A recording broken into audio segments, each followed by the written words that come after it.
তাদের মধ্যে শয়তানের আসর করেছে, মুনাফিকের আসর করেছে, ওই বাতিলদের আসর হয়েছে তাদের মধ্যে।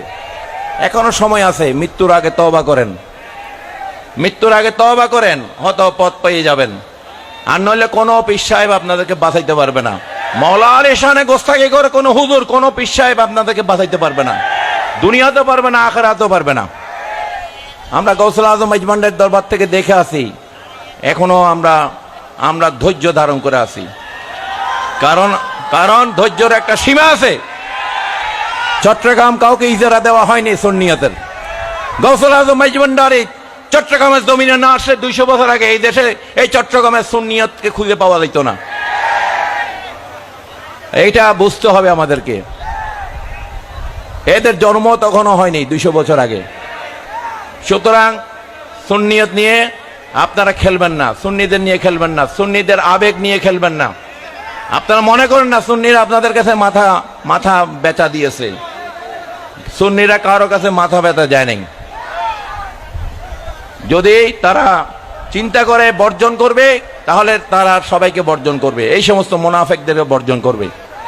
সুতরাং যদি আহলে বায়াতের অনুসারী হন বা আহলে বায়াতের বংশধর যদি আপনার পীর সাহেব হয়, আমাদেরকে মনে রাখতে হবে আমার পীর সাহেবের বা আমি যার হাতে বায়াত হয়েছি তারই বিরুদ্ধাচারণ করছি।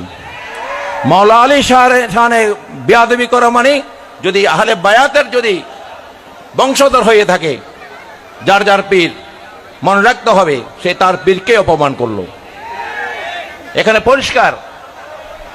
সুতরাং এই সোহাদায়ে কারবালার মাহফিল ইমাম হুসাইন রাদিয়াল্লাহু তাআলা আনহু সত্য এবং ন্যায়ের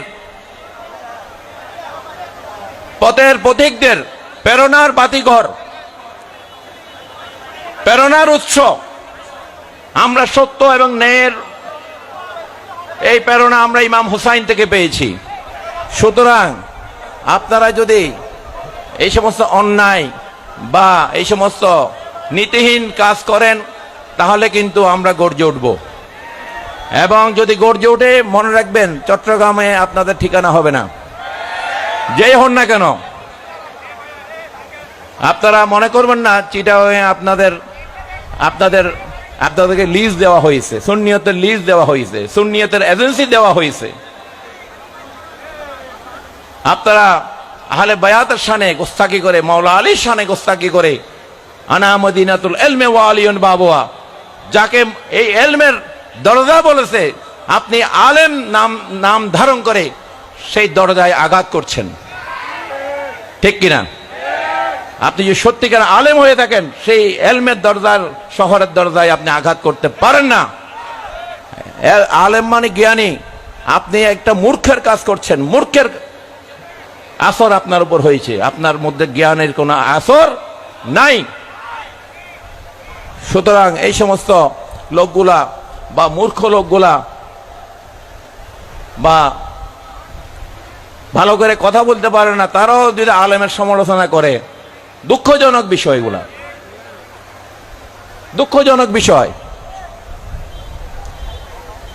আপনি যদি একজন আলেমকে মর্যাদা দেন, আপনাকে আল্লাহ মর্যাদা দিবেন।